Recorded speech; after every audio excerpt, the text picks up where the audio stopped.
Friends, Yashraj films వాళ్ళ spy universe అంటే మనకు గుర్తొచ్చేది టైగర్, పఠాన్, అలానే వార్లోని కబీర్. కానీ ఇప్పుడు ఈ యూనివర్స్ లోకి ఇద్దరు అమ్మాయిలు ఆల్ఫా గర్ల్స్ గా అయితే ఎంటర్ అయ్యారు. అదే ఆలియా భట్ గారు, అలానే శర్వారి గారు. వీళ్ళిద్దరు కాంబినేషన్ లో వచ్చిన మూవీ ఆల్ఫా. స్పై యూనివర్స్ లోనే ఇది మొదటి female lead action thriller movie. ప్రతి ఒక్కరు ఈ సినిమా కోసం అయితే చాలా వెయిట్ చేశారు.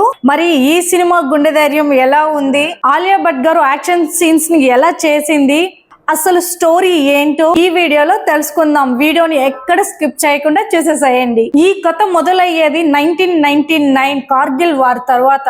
ఆర్మీ ఆఫీసర్స్ అయిన విక్రాంత్ కాల్, అలానే ఫతే సింగ్ లఖావత్ వీరిద్దరూ వాళ్ళ సైన్య మరణాన్ని చూసి చాలా బాధపడతారు. అప్పుడు ఫతే సింగ్ ఒక high confidential super soldier program అయితే మొదలు పెడతాడు. దాని పేరే మిషన్ ఆల్ఫా. కానీ ఇక్కడ ఫతే సింగ్ ఎవరైతే ఉన్నారో ఆయనకి చాలా అత్యాశలు కలిగి, అలానే చాలా రౌడీ స్వభావం కూడా ఉంటుంది. ఇక్కడ విక్రాంత్ బిడ్డను, అంటే సీత అన్నమాట మూవీలో తన పేరు, తన్ని చిన్నప్పుడే తన పర్సనల్ ల్యాబొరేటరీలో తనని గినియా పిగ్ లా మార్చేసి ఫుల్ ఐసోలేట్ లో పెట్టేసి బయట ప్రపంచానికి తనని పరిచయం చేయకుండానే పెంచుతాడనమాట. సీత పెద్దయ్యాక ఫతే సింగ్ నే తన తండ్రిగా నమ్ముతుంది. అందుకే మూవీ మొత్తం ఆమె బాబా బాబా అని పిలుస్తూ ఉంటుంది. తను ఒక డెడ్లీ సూపర్ కమాండోలా మారుతుంది. ఫతే గాని ఒక మాట చెప్తే తను ఎవరినైనా చంపడానికి రెడీ అయిపోతుంది, వెళ్ళి చంపేస్తుంది అనమాట. ఈ కథలో మెయిన్ ట్విస్ట్ ఎప్పుడు వస్తుందంటే, సీతకి తన గతాన్ని తెలుసుకున్నప్పుడు. తన రియల్ ఫాదర్ విక్రాంత్ కాల్ అని, తనని చిన్నప్పటి నుంచి పెంచిన అతను ఫతే సింగ్ ఎవరైతే ఉన్నారో తను తన జీవితాన్ని ఫుల్ గా మొత్తం నాశనం చేశాడని అయితే ఆమె తెలుసుకుంటుంది. అదే సమయంలో తన చెల్లి అయినటువంటి దుర్గా గురించి కూడా తను తెలుసుకుంటుంది. ఇక్కడి నుంచే ఆ అక్క చెల్లెలు ఇద్దరు కలిసి ఆ రోగ్ మిలిటరీ కమాండర్ అయిన ఫతే సింగ్ యొక్క రహస్య ప్రోగ్రామ్ ని, అలానే సీత యొక్క చైల్డ్హుడ్ ని మొత్తం నాశనం చేసిన రివెంజ్ ని తను ఎలా మట్టి గరిపించింది అనేది ఈ స్టోరీ అన్నమాట. కానీ ఇక్కడ మధ్యలో మన హీరో రితిక్ రోషన్ గారు కూడా వస్తారు. ఒక ఫైట్ సీన్ కి అయితే జస్ట్ ఒక 5 minutes అలా వచ్చి వెళ్ళిపోతారు. కానీ నేనైతే స్టార్టింగ్ నుంచే రితిక్ రోషన్ ఉంటారా ఉండరా, ఉంటే బాగుండు. ఎందుకంటే వార్ 2లో మనకి లాస్ట్ లో ఆల్ఫాని లాస్ట్ లో టైటిల్ అనేది వేస్తారు కదా, నేనైతే ఎక్స్పెక్ట్ చేశాను ఫుల్ మూవీలో ఉంటారేమో అనేసి. కానీ ఎక్కడ కానీ ట్రీజర్ లో కావచ్చు, కాస్టింగ్ లో కావచ్చు, నేమ్ అయితే ఎక్కడ లేదు. ట్రీజర్ లో మాత్రం లాస్ట్ లో కొంచెం అలా జస్ట్ ఒక సెకండ్ అలా చూపించారు అంతే. సో దాన్ని బట్టి నేనేమనుకున్నానంటే దీనికి ఏదైనా ఒక మెయిన్ రోల్ ఉంటది అనేసి నేనైతే అనుకున్నాను అనమాట. అనుకున్నట్టుగానే ఒక మెయిన్ ఫైటింగ్ సీన్ కి అయితే మన రితిక్ రోషన్ గారు వచ్చి వెళ్ళిపోతారు. ఇందులో రితిక్ రోషన్ గారు ఏజెంట్ కబీర్ గానే ఉంటారనమాట.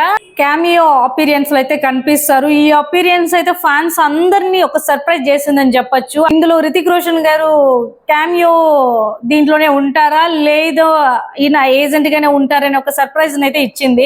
ఫైనల్ గా డైరెక్టర్ శివ్ రావైల్ గారు అయితే యాక్షన్ సీక్వెన్స్ ని హాలీవుడ్ లెవెల్ అయితే డిజైన్ చేశారు. ఇంకా ఆలియా భట్ గారి యాక్షన్ అయితే చాలా కొత్తగా అనిపించింది. ఇంకా తన సిస్టర్ గా యాక్ట్ చేసిన శర్వారి గారితో కూడా కెమిస్ట్రీ అయితే మంచిగా స్క్రీన్ మీద అయితే కనిపించింది అనమాట. ఇంకా మన విలన్ బాబీ గారు అయితే ఆయన నెగటివ్ యాక్షన్ రోల్ అయితే అద్దరు కొట్టేశారు. కానీ ఉదయ్ చోప్రా గారు రాసిన స్టోరీ అయితే కొంచెం వీక్ గా అనిపించింది, లాజిక్ లేకుండా వెళ్తున్నట్టు అనిపించింది అనమాట. ఇందులో మీకు ఈ పాటికి ఒక డౌట్ వచ్చిండొచ్చు మూవీ చూడని వాళ్ళకైతే. ఏంటంటే ఆ డౌట్, ఆల్రెడీ ఎవరైతే ఫతే సింగ్ ఎవరైతే ఉన్నారో అతనే కదా సీతకి ట్రైనింగ్ అంతా ఇచ్చి పెంచుతాడు, కానీ అతన్ని ఎందుకు ఆమె చంపుతుంది, ఆమె జీవితాన్ని ఎందుకు నాశనం చేశాడు అని. కానీ ఇక్కడ ఈ ఫతే సింగ్ ఎవరైతే ఉన్నారో ఇతను పాకిస్తానీ సోల్జర్ అన్నమాట. సో ఇందులోకి మన ఇండియన్ ఆర్మీ లాగా వచ్చి మన ఆర్మీని అంతా ఇచ్చేయాలని చెప్పేసి మన ఇండియన్ దీంట్లోకి వస్తాడనమాట. సో అట్లా ఈమెనైతే ఆల్ఫాగా రెడీ చేసి మొత్తం మన ఇండియన్ సోల్జర్స్ ఎవరైతే ఉన్నారో వాళ్ళందరినీ చంపేసి ఆమెని వాళ్ళ పాకిస్తాన్కి తీసుకెళ్లాలని తిని అనుకుంటాడనమాట. సో ఆ విధంగా అయితే అతను ఆమెకి ట్రైనింగ్ ఇస్తాడనమాట. సో ఇందులో వచ్చేసి విలన్ గా చేసిన అతను కంప్లీట్ పాకిస్తానీ సోల్జర్ అన్నమాట. సో అందుకు మన సీత వచ్చేసి నువ్వు మా ఇండియన్ ఆర్మీనే బంధించేసి ఇండియన్ ఆర్మీకి నువ్వు ఆపోజిట్ అవుతావా అనేసి ఆమె ఫైనల్ గా అయితే ఆయన చంపడం అయితే జరుగుతుంది అనమాట. ఇదే అనమాట మూవీ స్టోరీ అయితే. ఫైనల్ గా మూవీ చూసిన వాళ్ళైతే ఈ మూవీ మీకు ఎలా అనిపించిందో కమెంట్ చేయండి. ఇంకా ఎవరైనా ఈ మూవీ చూడకుండా ఉంటే వెళ్ళి చూసేసేయండి. మనకైతే ఓన్లీ హిందీలోనే అవైలబుల్ గా ఉంది. నాకైతే స్టోరీ అసలు లాంగ్వేజ్ కూడా అర్థం కాదు, బట్ నాకైతే మూవీ బాగా నచ్చింది, అర్థం అయితే చేసుకున్నాను అనమాట. సో మీలో కూడా ఎవరైనా చూడని వాళ్ళు ఉంటే మిస్ అవ్వకుండా వెళ్ళి చూసేసేయండి. Thank you all.